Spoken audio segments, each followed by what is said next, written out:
Life Management Science Labs would like to acknowledge that we live and produce this podcast on the traditional lands of the Wurundjeri people.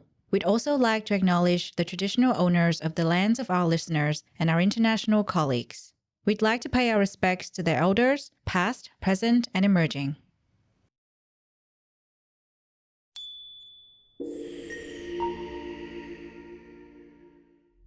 Hello, everyone, and welcome to Doing Well, the Wellbeing Science Insights podcast produced by LMSL, the Life Management Science Labs. We're champions of life management science, providing structured insights informed by science and inspired by practice on key aspects of conscious living. Each week, we bring you scientific and practical insights on each element with the expert knowledge of professionals in the field. I'm your host, Lu Ngo, coming to your ears from Naarm, Melbourne, Australia. Let's learn together. Hi, everyone, and welcome back to Doing Well. And on this week's episode, we are going to talk about one of my favorite topics, interpersonal relationships. We are going to explore fostering positive interpersonal relationships for a better society. It sounds like a very big topic, actually. It's not just about us and our interpersonal relationships, but also about our society. So it's going to be fun. I'm sure of it. And our guest today is all the way from Singapore. I was actually asking her about Formula One because it was Formula One weekend in Singapore recently. So yeah, it was fun. And thanks for joining us, June. So I will introduce our guest, June Tang, and I'll get her to also share a bit more about herself before we start the conversation. June is a counseling psychologist with more than a decade of invaluable experience in both hospital and public service settings. She has provided individual and family therapy support to youths and adults faced with multiple challenges such as trauma, addictions, and co-occurring disorders, behavioral and emotional struggles, and mood issues. June also advocates for trauma-informed and gender-responsive care in treatment. June is currently practicing at the psychology practice in Singapore. Thanks so much for joining us today. Thank you for having me here. I know it's your first podcast, and I think it's going to be a fun experience, but might be a little bit nerve-wracking. So, don't worry about it. I'm sure you're going to provide us with great insights, and that's what truly matters. And speaking of insights, you have done lots of great work for you to be able to share the insights that you're sharing today. So before we go into the conversation, I'm sure our audience is quite curious. How did you get here in your career, and why did you choose this line of work? It's kind of funny because I grew up thinking I was gonna be a lawyer because my mom said to me, "Oh, you're so good at arguing. Just go be a lawyer." so yeah, that was my ambition growing up. But when I sat for the law exam, and I had the interview and all, I walked out of the exam, thinking that, oh gosh, this is totally not for me. And I thought, okay, what else next? Because I don't want to spend my career looking at a computer all day. I enjoy talking to people. I'm not that extroverted as a person, but I do enjoy conversations and forming that close relationship with people. So I thought, what else can I do that involves people? And I also like understanding, why do people do this? What makes them kind of make the certain decisions or behave in a certain way. And then psychology seemed like it was fun. I just kind of landed on it. And that has just paved, all the way to now. Interesting. It seemed fun, and so you got into it. Oh, that is the shortest introduction I've ever heard. But it makes a lot of sense. Actually, that was a joke. But yeah, I think it's so good to hear that you found something that resonated with you more than law. And when you said your mom said you're so good at arguing, you should be a lawyer, I immediately thought of my mom. I think she said the exact same thing when I was growing up, but I never wanted to get into law. So here we are. And just like you, I enjoy talking to people, having great conversations. So here we are. I'm sure today we'll have a great conversation as well, because you're so great at talking to people. I'm sure you're going to bring us with a lot of fun insights and actually, not just fun, but valuable things that we can learn from this conversation. Because I think interpersonal relationships are hard to navigate. our lives are richer or poorer thanks to our interpersonal relationships, in my opinion. And I'm sure a lot of people in our audience can agree with this, especially if they're tuning into a show about well-being. They might agree, chances are. So we'll find out soon. Before we get into that part of the conversation, we have a part where we call Have You Met June? I'll get some of your recommendations and things that you love to get to know you better. And my first question, I think it's going to be hard for you to answer, actually. You have such a big bookcase behind you. What is a book you would recommend to our audience? Actually, I don't have a book, but I, it's more about the author. So I would recommend Brene Brown's books in general. I really enjoy her books. I love her talks. I think she writes in a way that's so personal and therefore relatable. And her language is easy to digest, and therefore it's also really easy to apply in life. So right now, I'm reading The Gifts of Imperfection, which is also by her. Um, and I think this idea of perfectionism, I think it really applies to society. I think this idea of excellence so normalized. Over here, I see students who are so stressed, and there's this push for them to excel academically. If they cannot excel academically, then jolly well excel some way, be it sports, arts, and I think it comes from a place where there's always this need to feel like I need to achieve in order to be worthy. And I see this even in the workplace. We celebrate promotions, accomplishments. So it's time. I think I'm reading this book in hopes that we can celebrate who we are, imperfect, flawed, and just realize that good enough is enough. Yeah. Yeah. I love that. Yeah. I love Brene Brown so much. I think I've talked about her on this show and on the other show about happiness at LMSL so many times that people know that I love Brene Brown. And I so agree with you. She is a storyteller and a researcher at the same time. And it's so easy to understand her because sometimes the language that researchers use can be a bit more, like convoluted. To be very honest, it's hard to understand what they're talking about, and so I really love reading her books. Speaking of Brene, I am also reading slash listening to one of her books called "I Thought It Was Just Me, But It's Not." I really love it so far. So yeah, and I love The Gifts of Imperfection. I when you talked about it, I was like, okay, I should read it again. It's been a while, so it's good to refresh my memory. Thank you for sharing that. So yeah, see, it's going to be a great start because we both love Brene Brown. We're going to talk. Maybe we can talk about that as well, in the conversation. Next question is about movie. Now, I'm not sure if you're a movie fan. Lots of people find it hard to recommend one movie because they love watching movies. So if it's hard, feel free to say multiple movies. What is a movie or some movies you would recommend to our audience? Honestly, I don't have much time to go to the cinemas to watch movies. So thank goodness there's Netflix, Disney Plus, and all other streaming services. So anyway, some people like action, horror, meaningful movies. For me, I just like movies that take me away. So we're talking about like Avatar, Jurassic Park, Lord of the Rings, Hobbit, Harry Potter. You see it behind. I don't know whether you can see the. Yeah, yeah. So movies that just transport me to another world and just expands my imagination. And of course, these movies there's so much cinematic magic in them, so it just makes me go wow. And just for those few hours, I'm in another world that's just so different, so awesome, breathtaking. Yeah. Yeah, that's great to hear. Thank you. I am a Potterhead, and so when you mentioned Harry Potter, I Yeah. was like, "Thank you, thank you for saying that."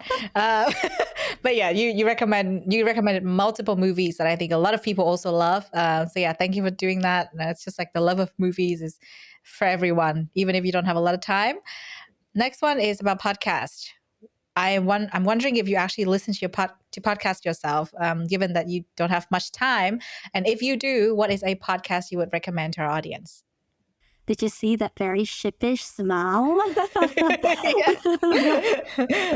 So, well, I don't really listen to podcasts.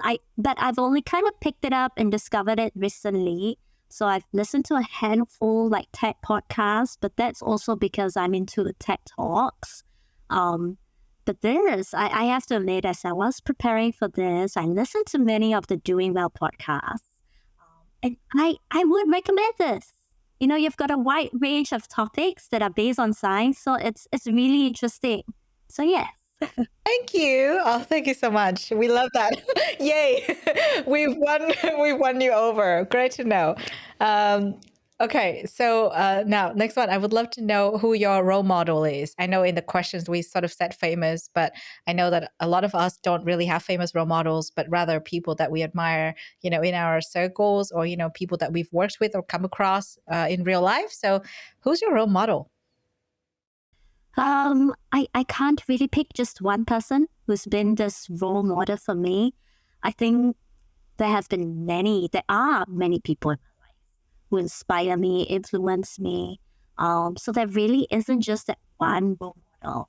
And I think everybody that I've mentioned, these people, be it family, colleagues, supervisors, mentors, they all have something unique and a strength that they can offer to me, and things that I've learned and adopted into my own life.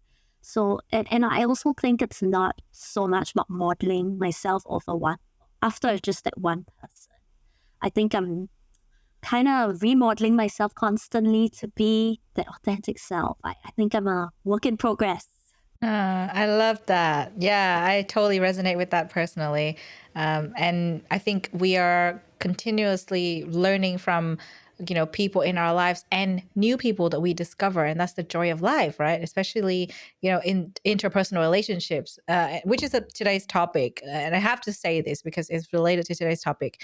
Even if you come across someone and you don't really, have them in your life, you can probably pick up a thing or two from them, and that's going to stick with you for a long time, from interpersonal relationships. Because some interpersonal relationships just are there, maybe for a few months, for a few years. Maybe colleagues you work with inspire you, and then you don't really talk to them anymore, but then they still have an impact on you. And in a way, they're kind of like a role model in a certain aspect. And I think that's what I love. Like there's so many different aspects that we can learn from different people, and that's the joy of life and having different kinds of interpersonal relationships. Yeah, absolutely. There are some things that I hold and I carry with myself, like with me, even to this day, and it's from people that I've met like once. Like there is this grand aunt, or is it great grand aunt type, of my dad, that I've met just once. And I remember she said to me, and it was in Chinese, but I can translate it. She said to me that, as you grow old, be a cute old person. You know, yeah. And I thought, hey, wait a minute. Yeah, sometimes, as we grow old, we hold on to so many things in our lives, and we kind of think like, I've got to be wiser, I've got to be this, I've got to be that. But her advice was just be a cute old person, and that ability to kind of let go and be yourself. I hold that truly to myself even now. So that's I aspire to be a cute old person. Oh, I love that. Me too. And now that I've learned it from you, I love that. I want to be a cute old person too. Yeah. Okay. Before we digress, the final question in this part is, what is a course you've completed that left a really strong impact on you? Yeah, well, because of my job as a psychologist, I've attended so many courses that are in line with my work. So we're talking about various therapy, skills training, and they've all enhanced my skills and knowledge. And of course, I've also got ongoing supervision. That's also important in my line of work. But so kind of moving away from that question, if I may, it's really about picking something that has significantly helped me to grow. And this one is more in terms of personally and professionally. I would say it's about going through my own personal therapy. I did this as part of, I guess the initial aim was to grow professionally, because there's no other way to truly understand what it feels like to be sitting on the other side of the chair, and except being in therapy yourself and going through the therapy process. But I think I've grown personally as well. I think as you work on yourself, you develop the compassion towards yourself and you start being more authentic, more present, and that affects you in work too. So you can be also more present in your work and compassionate. And in my case, it's more compassionate towards my clients. So yeah, I think therapy is definitely an incredible development tool for myself. Yeah, I love that. When we talk about course, you talk about therapy. Therapy is mentioned quite a bit on this show, and I think it's this concept where people think about it as a bad thing, especially people from Southeast Asian countries. I'm originally from Vietnam, and it's like a thing you do when you have issues and it's bad. It's kind of like this taboo topic, or there's still, in other words, lots of stigma against it. But when you think about it as a course, learning about yourself and developing yourself as a person, it's such a great thing. And I think everyone should do it. So yeah, I think it's just a really beautiful thing that you said there. And this is the first time that anyone has said therapy when I asked them about course. So I have to point that out. It's really great to hear. Now we've got to know you heaps better. I feel like we're friends, if we can label that it that way, because we're talking about interpersonal relationships. So I thought I would throw that in. So let's talk about interpersonal relationships and society today. It's quite a big topic, as I mentioned in the beginning.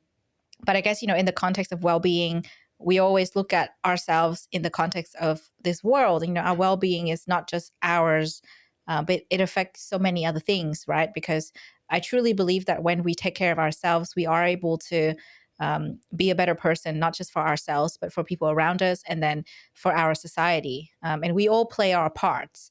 A lot of the issues that we're facing as a society right now can be solved when we take care of ourselves, each of us. Before we go too big, let's start a little bit smaller. Let's talk about well-being. The show is about well-being. And you know what? I'm going to ask you, what does well-being mean to you personally? But it's going to go towards the interpersonal I know. relationship. That's where we want to go. So let's Yes. start here and go there. Yeah. But yeah, I think I used to think of well-being as just feeling good in general, be it physically, mentally, emotionally. But then it came a point I realized that life is never going to be all fine and dandy. Which also then means we will never always be in the state of happiness and feeling great about things.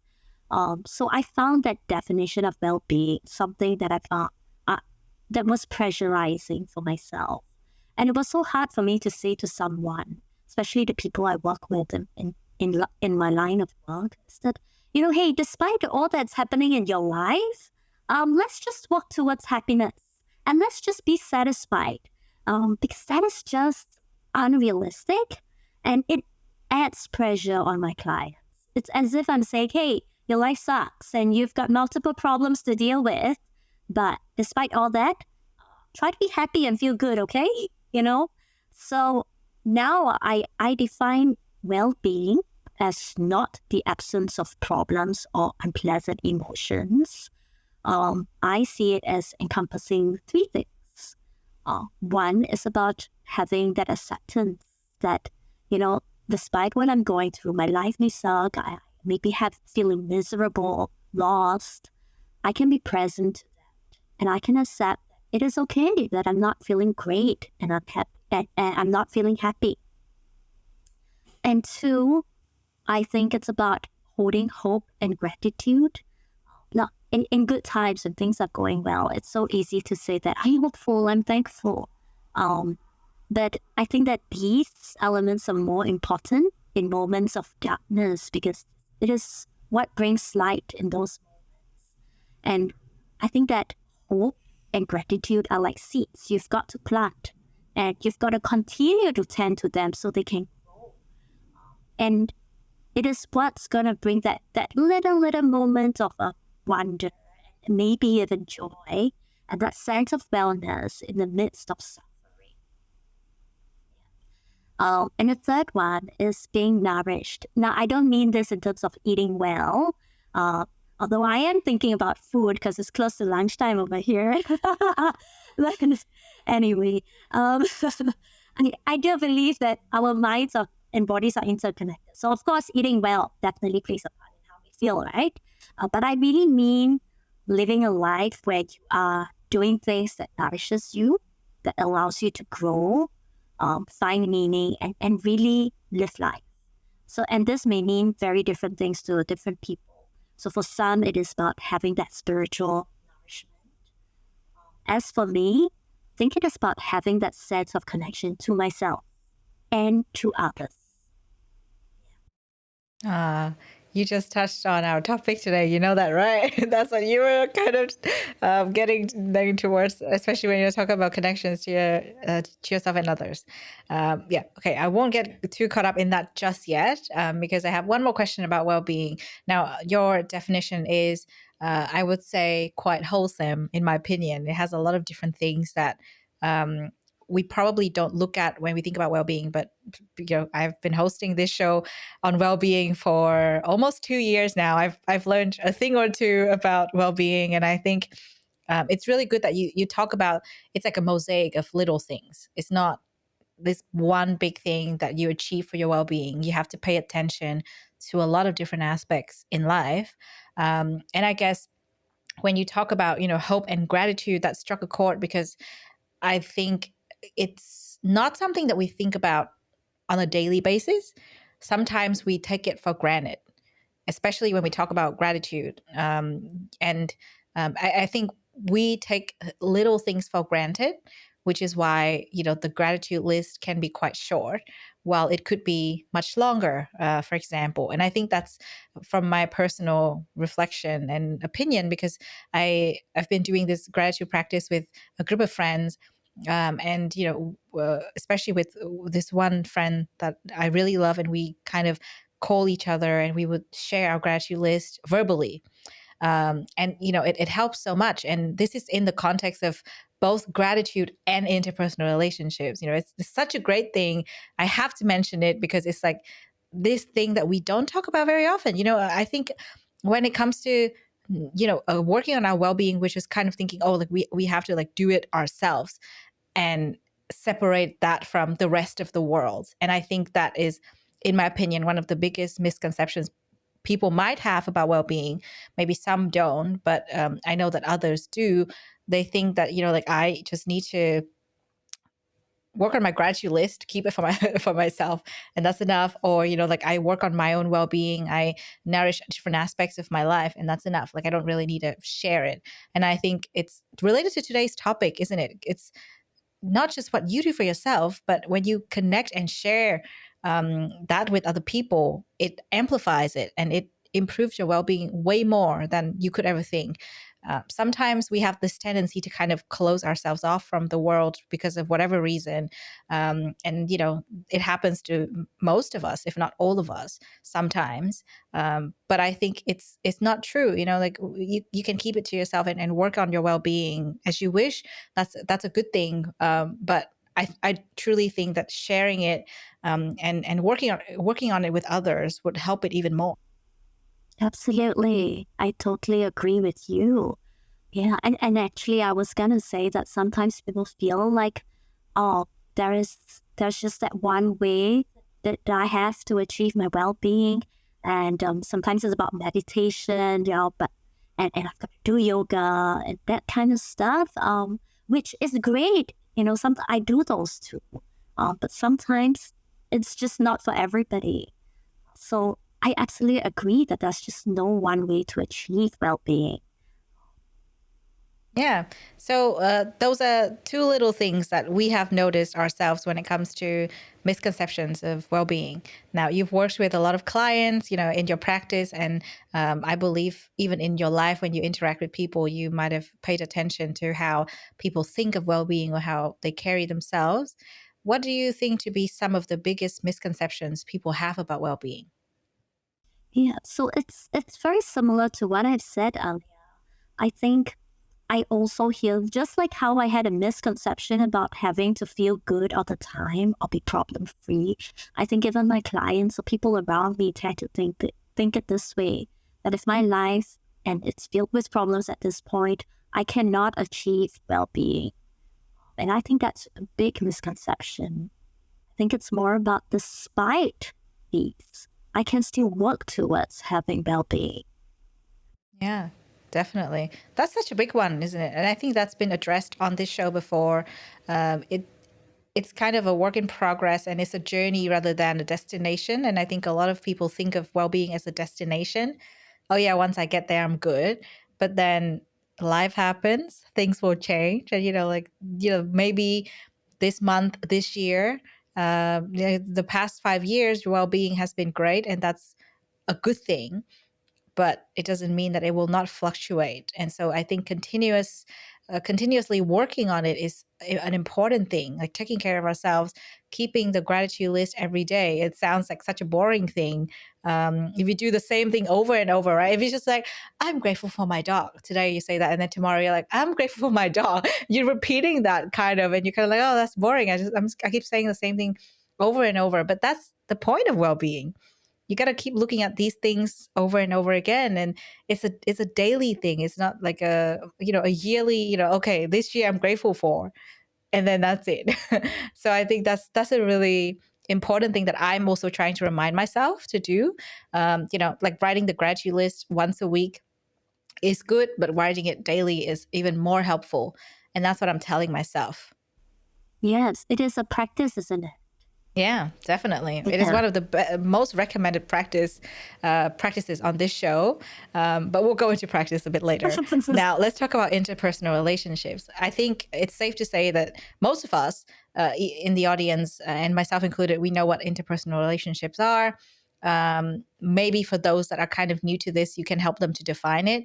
But the golden question here is how do interpersonal relationships actually affect our well-being? Yeah, I think there's just so much that research and the science says about it. And I think that to start off with, I just want to emphasize that I do believe that humans are just innately wired to bond and connect. So we're talking about even from the beginning, the connection that a mom has with a child, that kind of maternal bonding, that makes a difference to the brain development of the child. And then brain development then affects our social, emotional, and cognitive development. And basically, when there's more love, there's more connection, nurturance from the mom, the babies develop in a way that already sets them up for healthier social and emotional development and higher resilience, which is all tied to well-being, really. And now that we're just talking about the connection that a mom has with a child. Similarly, when a child feels close, a child feels attached to his or her caregiver, it has the same similar effects. And I'm not forgetting dads here too, okay? So, because I've seen so many involved and committed dads out there. So, again, when the dad is more involved, the child benefits in their emotional functioning, cognitive development, and then that's going to help them bounce back from setbacks. That's going to help them to cope emotionally, manage stress. Again, everything that impacts our well-being. So yeah, and I want to highlight, it is not about your family makeup. It is really about the strength and the quality of these relationships that I'm talking about here. Yeah. And of course, we can move down, as we grow older. We also see this kind of effect that it has, the impact that it has on our well-being. So if we talk about work, very often when I ask people, and just recently, I asked a group of teachers, like, what helps you through difficult moments? What helps you get through trying times?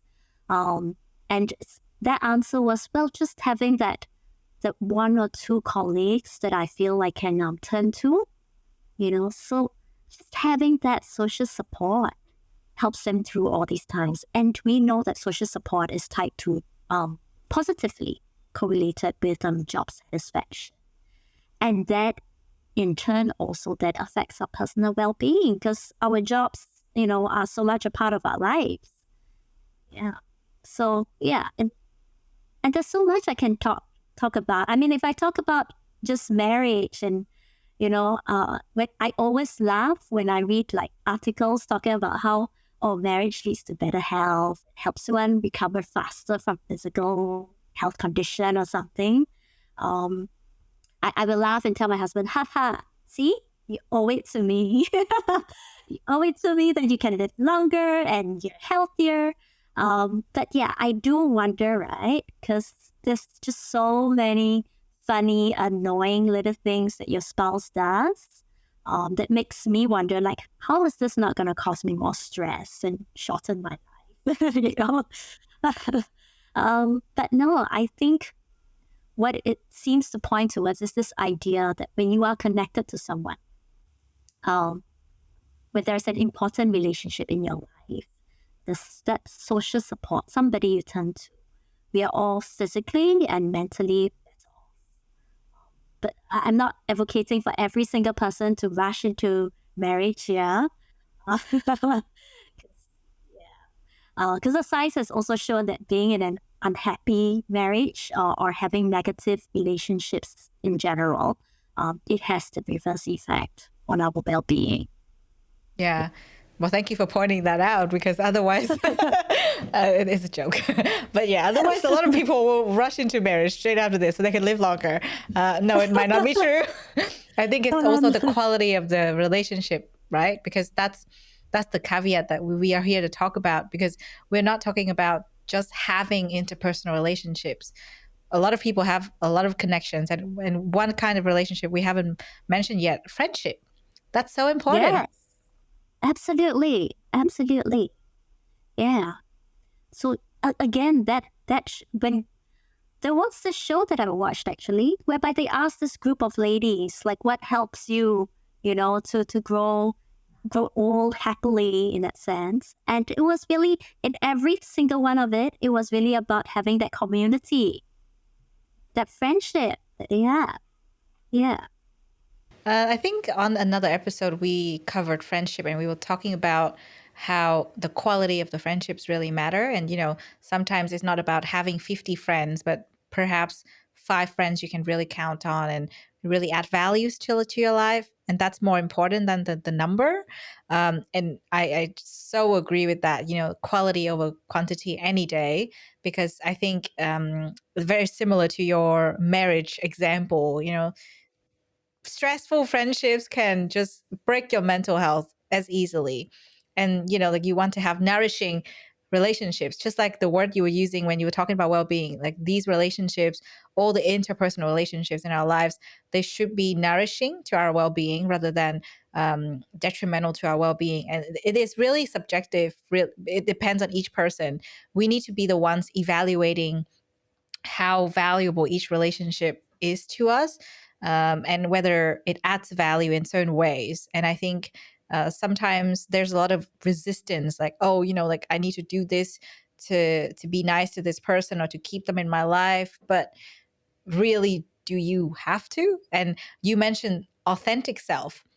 Earlier today, we had a recording, and not for this show, but for the happiness show. So, if our audience is interested, they can check out the happiness show, Sarah Boost. But we were talking about the authentic self. And I think a lot of the time, for people pleasers like myself, we have this tendency to kind of like, okay, I'm going to do this for them because I don't want to let them down, even though I'm not that close to them. And it's kind of, by not letting them down, I'm letting myself down.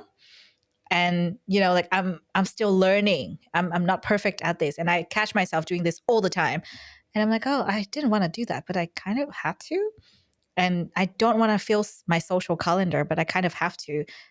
And why? I don't have to. I actually have a choice to filter out, those interpersonal relationships that don't add values to my life or drain me. And I think our bodies tell us the signal really easily. Like, when you're with people you love and people that spark joy, you're just kind of like, I'm awake. I'm so awake. And then when you're with people that drain you, you immediately go, I'm a little tired, a little sleepy. Why?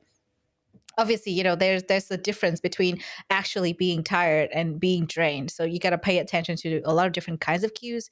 But yeah, I think it's such an important thing when we think about our well-being. Interpersonal relationships can really make or break our well-being. Yes, absolutely. And I think it's also, I mean, on top, whatever that you've just said totally resonated with me, because I also tend to be a people pleaser. I tend to say yes too easily. And but I think also that sometimes it's really having that choice, that awareness. And I absolutely think that a lot of times it's about listening to your body. So my body does tell me when I actually should be saying no, but I'm just nodding and saying yes. Yeah. And at the same time, it's also having that consciousness to say that, hey, or rather that awareness to say that, hey, yes, my body's saying no. And I should be saying no in that sense, or rather, I think that's just part of me that doesn't want this. Um, but what is the purpose that I'm saying yes to? Yeah. Is there a reason for it? And I think having that awareness allows you to make that choice wisely in that sense. Yeah, definitely. That's so true. And it's not just about us, right? When we are able to set boundaries clearly and really work on the interpersonal relationship that matter, we are bringing our best self to these conversations, these interactions, versus when we're not really doing that, we're kind of bringing, I think for me, I've noticed I kind of bring out the not so great part of myself out in these situations. And when we really think about the sum of all those little actions, we're kind of not helping our society as a whole, because bad interactions cause more bad interactions, and good interactions nurture more good interactions. And so I would love to ask you, scientifically speaking, how can interpersonal relationships actually help to better our society? Yeah, I think I did share a little bit more about what science says about it.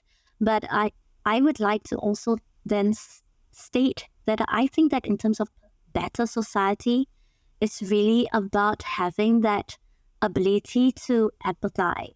I think empathy and compassion are ingredients that help us to be better humans to one another. And that in turn creates a better society. So I really would like to share a little bit about my experiences as a therapist. And I don't think that's too far off from what the research shows or tells us about it as well.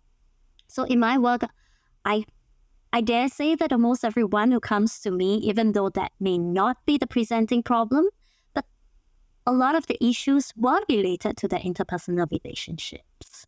Um, and very often it was that sense of isolation and disconnection that contributed to the problems they presented with. So perhaps that's why I work with families, because I see teenagers who are out there engaging in dangerous behaviors, joining gangs and all, or struggling with a lot of emotional issues. And what I actually see is someone who's desperately seeking a connection, a connection that is very often missing at home. And I think what we know is that, of course, the family does play a huge part. It can be a positive, a strength, or it can go the other way.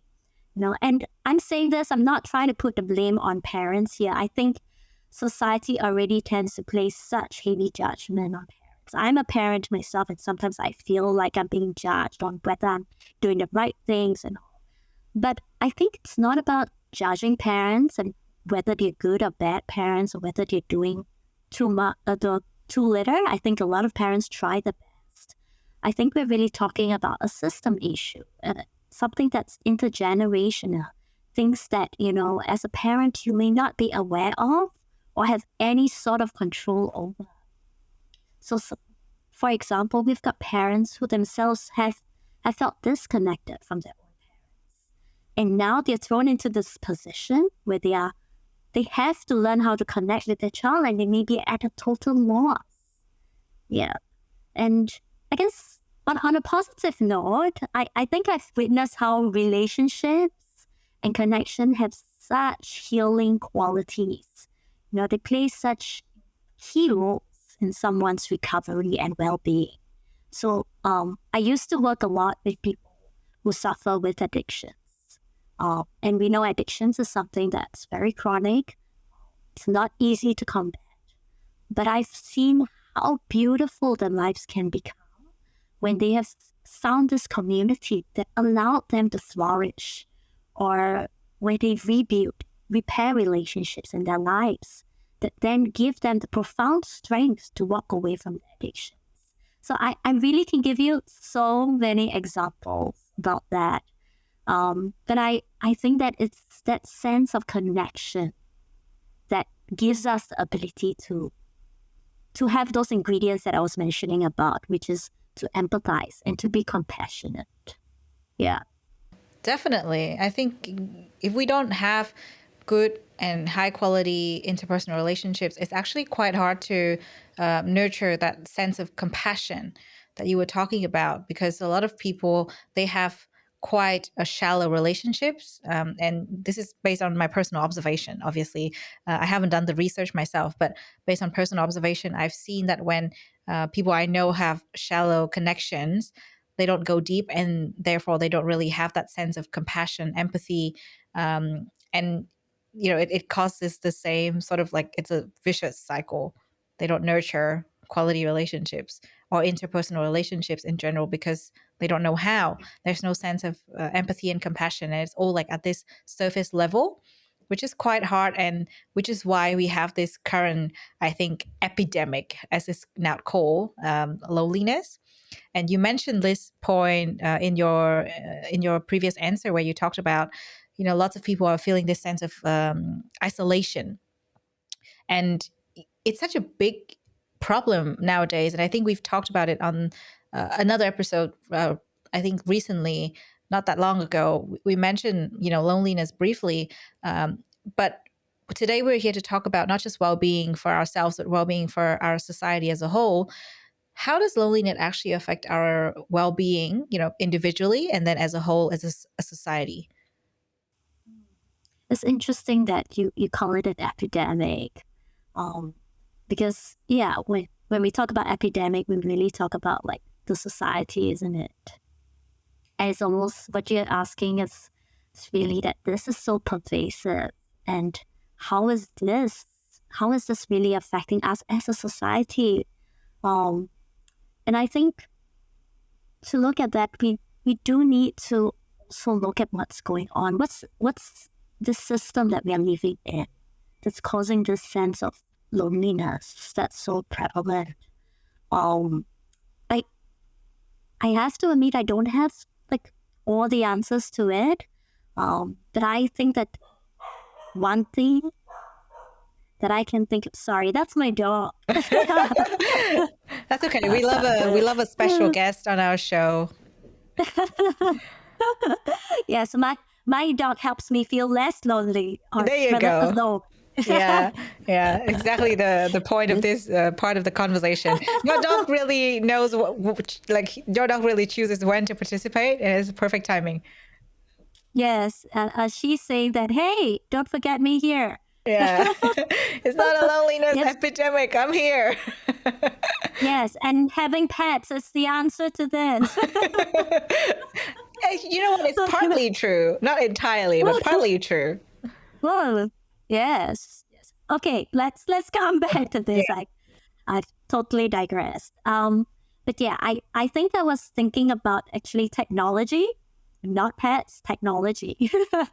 Okay, so I'm not here to blame technology. I think that like over here, we are having this conversation and being able to connect with each other. We have identified so many things that we both that resonates with both of us, right? I think when technology is used well, it helps us to build connections. I've got so many WhatsApp groups, and we've got lengthy conversations over text. We update one another about our lives. I send them pictures and all. So I really think it would have been a lot harder for me to maintain my connection with people if not for technology. So it's not about blaming it. I think it's about the problem lies very much in when we start blurring the lines between real human connection and being connected earlier or online, being connected online, which is like what you were saying earlier, isn't it? About really fostering that real connection. I think people start to kind of blur that a little.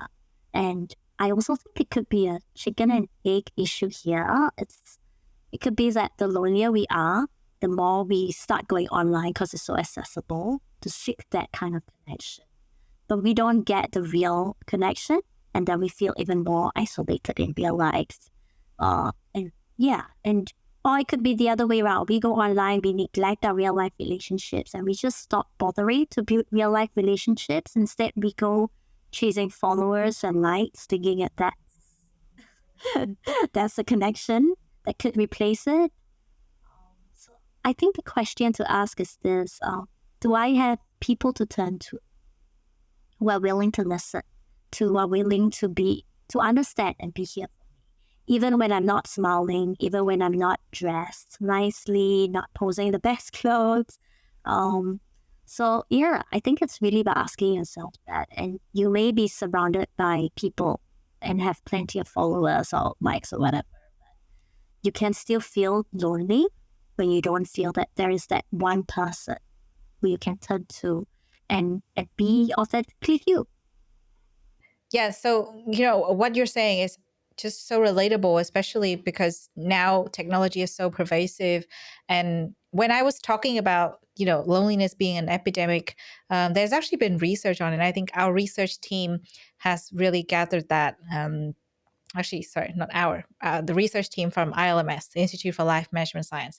When they were looking at this topic, they were saying that this is actually an epidemic because it has been stated through a lot of research papers as well. And I know, and I've kind of looked it up, and apparently recently, actually in July 2023, so about a few months ago, there's been a conference on this topic, and I believe that was at the University of Sydney. And I'm not entirely sure if that was a conference or just a research paper being published, but there's been discussion around loneliness being an epidemic, and this has been conducted through research, and it's apparently been 19 20 years that they were doing this research across 113 countries and territories. And it's becoming such a big problem now that researchers are urging governments to do something about it, because a lot of people are reaching this level of loneliness where it's actually serious for the health issues. And like you were also mentioning the part where we're all going online because it's so accessible, and maybe that's affecting us, maybe that's causing loneliness in the first place, or maybe we're actually lonely so that we're turning towards technology. And true, it's a chicken and the egg problem, but I think there's so much more that goes into that. When we think about ourselves, how we deal with different situations, and I think the connection we have with ourselves is very important. But today we're here to talk about interpersonal relationships, right? So that's why we're kind of focusing on the aspects of how we're interacting with others. I do believe, as a disclaimer, I do believe that our relationship with ourselves is the most important thing. Interpersonal relationships definitely very, very important. When loneliness is an epidemic, you don't want to disconnect yourself from everyone else because of anything that might happen, especially when it comes to technology. I think a lot of us are just like, oh yeah, like I can just get updated and know what other people are doing, my friends are doing, even what my family's doing, without having to talk to them. And I've started to realize that it is a little bit of an issue, even with let's say me and my mom, because we live in two different countries, and so far away from each other, and in different time zones. And sometimes I would find out about things that she does on Facebook and vice versa. And when I catch myself doing that or noticing that, I immediately, message her or have a call with her to update what's been going on and ask her about what's been going on. And so we do, message each other quite often. But sometimes when I see that, oh, we're actually like, getting updated by each other's lives on Facebook, that's not cool.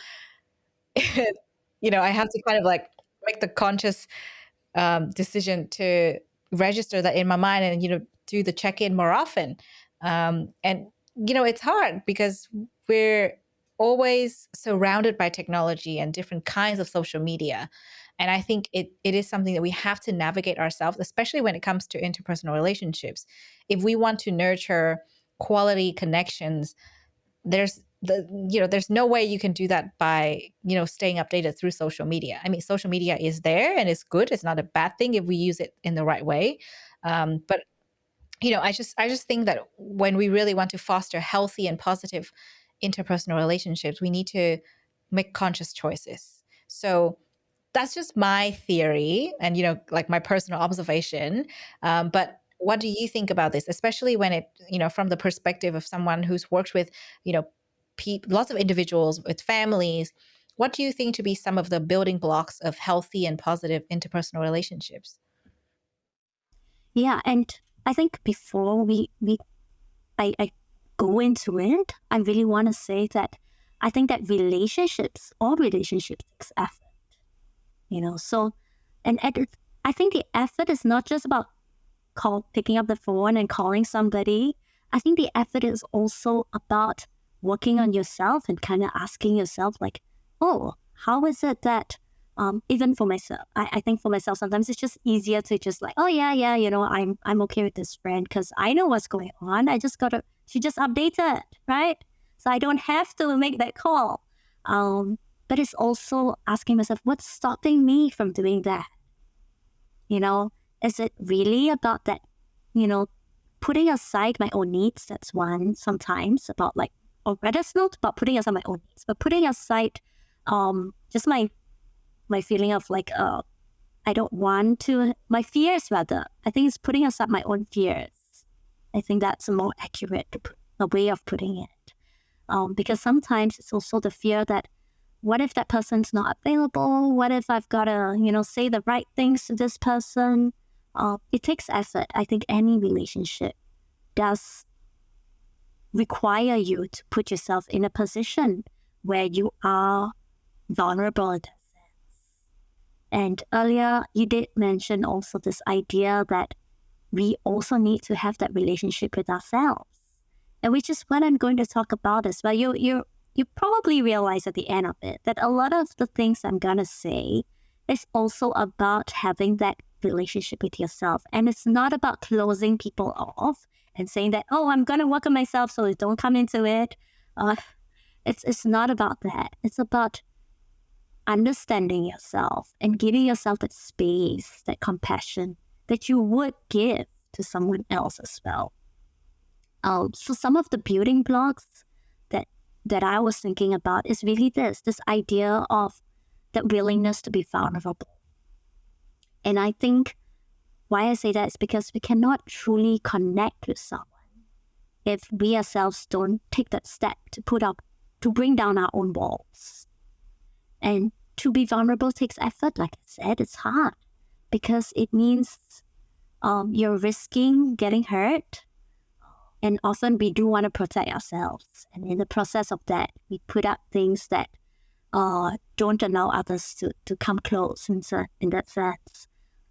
And for those, I guess if you think about it, if you're fortunate enough to have intimate relationships in your life, right? I mean, think about those moments when you feel close with this person or these people. And more often than not, when you think of those moments, it's moments when you allowed yourself to be vulnerable and you trusted that person, or when the other person actually trusted you to let you in. Those are the moments which build that relationship. So yeah, that's definitely one of the building blocks. The other is, I think we've mentioned about it, it's also about having that boundaries. It's hard to have a healthy relationship when you start neglecting your own needs, which is also why I corrected myself earlier. It's not about putting aside your own needs. It's being aware of that. So you don't neglect it. And sometimes what I see is that people take the emotions of the other person as their own, and they start kind of taking over the responsibility, the ownership of managing those emotions. And you start losing that sense of individuality, the identity that you have. And yeah, so I think it's important to be able to have that boundary to separate your own needs and wants from others, and vice versa. Yeah. I think the third point that I want to say is probably communication. I know people say, oh, you want to build there's all sorts of courses out there, how to build communication, or, use communication skills to build relationships and all that. But I think people just use it in probably the most work contexts, but when it comes to the real, deeper relationships, they kind of throw it out of the window. And but these are the tools to really maintain a healthy relationship. And we're not talking about like, oh, I've got to be all polite or gotta have all those great presentation skills, that sort of communication skills. No, I think it's just being able to having the skills to listen to each other, to hold that space for each other, without having the need to solve the problems, without having the need to kind of say that, oh, I'm gonna give you an advice on how to solve it. And sometimes it's also about communicating your needs, because sometimes when we actually want to say things, this is my need and this is why I would like this to be as such, we communicate it in a way that almost puts the responsibility on the other person, and it sounds like we're blaming the other person instead. So these are the kind of communication skills that I'm talking about here. Yeah, I think that's a great point. And I chuckled when you talked about, the communication skills you learned for work and then you just throw all that out the window. Actually, a lot of the skills that we learn for our professional development can be applied to interpersonal relationships as well, and vice versa. And I think it's just it's interesting to learn the difference, obviously, but um, it's funny how sometimes we know all these things, like conflict management. You got to understand the cause of the conflict. Don't take things personally, and la la la la. And then you go into interpersonal relationships, and you forget all of that. And yeah, I think it's such an important thing to continuously learn. And like I think I love that you said a lot of this is related to the self work. Not that we're going to neglect everything else and just focus on the self, because how can we just focus on the self for better interpersonal relationships, right? I think it's part of two sides of the coin, let's say. And there's a lot of work that needs to go into understanding ourselves and how we interact with others for us to be able to build better interpersonal relationships, because then we'll understand our tendencies, our own tendencies to maybe not set boundaries, not communicate clearly. Sometimes we might, not have the ability to not take things personally, which applies to a lot of us, and so on. There are so many different things out there that we need to learn, but it's good to learn about the building blocks, because I think once we know the building blocks that you just mentioned here, we can then start to work on those areas. And I think that that's the key, right? You don't have everything figured out. It's a continuous learning journey, especially because relationships evolve. Like even if you have a great friend that you've known for 10 years, one day conflict might arise and you have to learn how to deal with that all over again. Or you might change as a person and you neglect certain relationships, and then you have to kind of notice, catch yourself, and then work on your own issues, work on your skills, communication skills being one of them. Lots of different aspects that we discovered. But, I think the key learning here that I've got is, we need to continuously learn and work on ourselves, understand the different caveats and building blocks of interpersonal relationships, and work on those as well. And there's a lot of theory that we've covered, I feel, and I'm very conscious of time. I really don't want us to get sucked into this vortex of different kinds of interpersonal relationships, which is actually very interesting. I might go for another hour if I can, but I'm conscious of time, so let's be a bit more practical now and let's go into our practice part. I think we can turn all of the learnings that we've just had into something practical for our audience. So let's say, we know that it's important to foster interpersonal relationships. We can, build, better circles. We are better at presenting ourselves. We combat loneliness and we work on that. Like it's not like it's never going to be an issue, but we're aware and we can work on it with meaningful interpersonal relationships. And then in turns that bring about a better society. So what exactly is step one, or something that everyone can try, and maybe this is something you do personally to start working on their interpersonal relationship as a practice? So for myself, um, this is the first thing is something I've mentioned, which is about having that self-care and having that boundaries. So I can give you examples of how I do it, because that just is like a big topic on its own, right? Um, yeah, and I think one way to do it is, for example, when I come home and I've got like a bad day, or I've just been totally exhausted, I'm totally exhausted. And the moment I open the doors and my kids go like, mommy, right? It's also having that awareness and setting the boundaries that says that, hey, I'm not going to say yes and tend to all your mommy requests. So I tell them that, hey, mommy's got out a long day and I'm so tired. I'm gonna step into the bathroom and I need some time for myself. And nobody's gonna come in. Okay? And I'll come back to you guys later on. So just being able to state that. That takes awareness and that ability to say that I'm set my own boundaries, and also to challenge that negative voice that says that, oh my gosh, you're not tending to your kids. Are you a bad mom or what? So that self-care, that awareness that I need this for myself. Yeah. Yeah. And I think the other way that I do is always just finding simple ways to build like a whole reservoir of like good memories. So this is more in terms of like family context, or even in my own friendships. It's really doing simple things together, eating meals together, where we also do the gratitude thing. So name one thing that you're thankful for, that sort of stuff. Or sometimes we play games during meal times. They love Pokemon, so we play a name the Pokemon game, which I lose all the time. Right? But yeah, they're not big major stuff. They're really tiny little bits of moments that even as I'm bringing it up now, I'm smiling with it because they're good memories.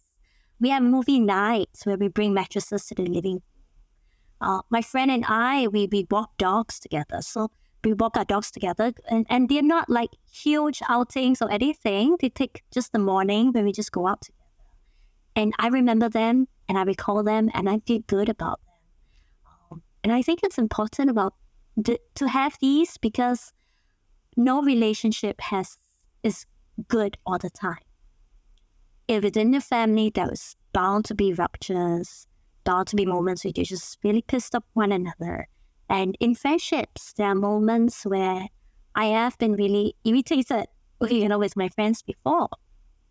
But it's also this reservoir of good memories that forms that resource for me to tap into, that helps me to say that, hey, it's not all bad. We've got these. And it gives you that good feeling too, that also then motivates you to repair relationships, which is really important, a key thing in relationships. We often think about how to build it, but we don't think about how to repair it, which is equally important. Yeah, definitely. I really love that. Yeah, well, thank you so much for sharing those. I think your mommy practice, that can also be applied to other kinds of relationships and different situations when we think about how to apply it. Like sometimes, when you're hanging out with friends even, and you need a moment away for yourself, right? Because sometimes they might want to, like, let's do this, let's do that, or in a group context, and you might want to step out for a bit, and it might be awkward, not the exact same situation as the mummy situation, but still being able to set our boundaries and communicate it, and take time to ourselves in those situations. You know what? That's quite important. And so I think that's a really useful one that we can all pocket. So thank you for sharing those practices. Now, the last part of this podcast, we have open mic as usual, where you have the stage to yourself to talk about anything you're passionate about. It might be related to the topic if you wish, or it could be about something entirely different. So go for it. Now, this part is scary because I'm going to share something personal, and that also means that I'm that sense of that willingness to be vulnerable, which is what I've got to practice what I preach, isn't it? So yeah, I just want to do the sharing where, well, recently, I don't know whether you're aware, I did mention to your colleague that I left my full-time job and I just moved into private practice so that I could have more time to be a mommy at home. And the truth was, I really did not have any concrete plans awaiting me. I only knew that I was sort of moving towards private practice, but there was no clear steps. There wasn't like a practice I was going to join. So for a person like me, I've always had a goal in life, someone who always felt like I need to have the right answers.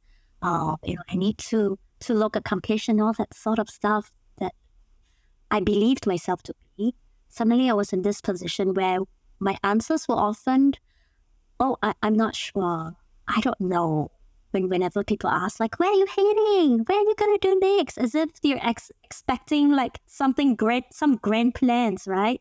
But no, I didn't have that. And that felt so uncomfortable. But I guess gradually, I realized that this fear, this discomfort, stems very much from my need to be perfect, or rather, my need to appear in a certain way, to do things right, um, to be that version of perfect in my head. And I mentioned this idea of perfectionism quite early on in this conversation. Um, I think it's more common than we realize, and something I've been constantly working at to overcome. The truth is, sometimes I can do it pretty well, you know? And then there are times when, because of my own need to be perfect, I find myself just ruminating over all the mistakes I've made, the things I should or should not have said, and what others would then think of me. I try so hard to appear okay, that I end up feeling maybe resentful, tired, exhausted. So I kind of came to a point where I just kind of stopped and paused. And I do have quite a bit of coping strategies, but I also realized that, hey, all this coping and my attempts to replenish my energy are merely just like a car refueling. And at the end of the day, it becomes an empty tank and it just remains depleted. So, yeah, and I think that what drives perfectionism is this idea that I'm not good enough, or I'm not whatever enough, and I'm not worthy of approval, acceptance, and love. The thing is, if you were to see a baby, you're not gonna say that, oh, you're not pretty enough, or you're not successful enough, or intelligent enough, and so I won't love you. You will say, likely, you're gonna say, I'm gonna love you anyway. I'm gonna give you my approval and my attention. I'm gonna love you just the way you are. And I think we don't offer ourselves that level of compassion and acceptance. So it really came down to just doing what I was saying about having that practice of taking care of myself, of building good moments. And I know I said it in a context of building good moments in interpersonal relationships, but it's also about building good moments with myself, having that relationship with myself. Um, and I think I came to a point where I think it's about, I don't have an answer. I don't have a great answer to the questions when asked and things like that. But also being able to tell myself that, hey, it's okay, and all these are okay. And oftentimes we say, it is okay to be not okay. But then again, feeling sad, feeling lost, which was how I felt, feeling depressed, or even going through a hard time, does that really equate to not okay? Or is it just a part of life where we then say, I'm okay as I am? Yeah. Wow. I think it's so great that you're able to open yourselves up and share this, because it's hard to talk about, and thank you for being open and vulnerable and talking about this. In fact, this is exactly what Brene Brown was talking about, the beauty of vulnerability and what it can bring. And I think it's really great to hear in the context of, well-being as well, because oftentimes when I talk to guests on this show, it's kind of like all the guests are experts in their field and they have everything put together, and everything is great. But today, you've kind of set the precedence to, you know what, it's not that great, but it's also okay. And I think that's a beautiful thing to hear, because we're all humans, we all struggle, even if maybe 10 things are going right. One thing might need a bit more attention right now. It doesn't mean that's going to stay like that forever. But I'm glad that you're able to talk about this and take steps to take care of yourself, so that you can show up in your life. And, as a good mommy and as a good professional therapist, it's just so much there to discuss. But I guess because this is personal, I'll leave it to our audience to maybe get in touch with you to find out more if they wish, and if you are open to share more, to build interpersonal relationships with somebody else, not as a client, but through this. That'll be great. I might reach out to you after to talk about it.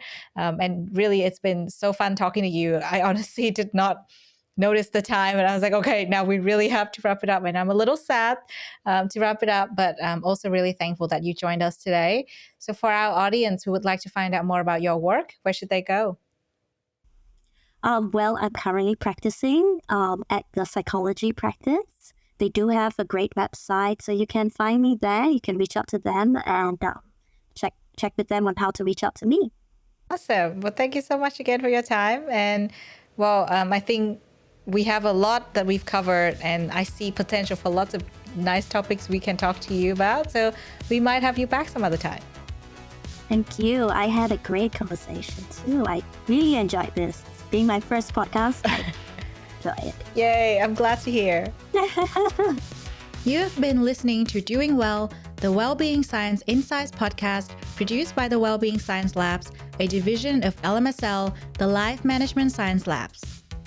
More episodes are available from 10 life management perspectives and can be found by searching LMSL on Apple Podcast, Google Podcast, Spotify, YouTube, and other podcasting apps available on your devices. If you enjoyed this episode, please rate, share, and subscribe to our channel so that other people can find it and we can continue to provide quality content. More of our work can be found on our website, we.lmsl.net, where you can join our movement. I'm Lu Ngo. Thanks for tuning in.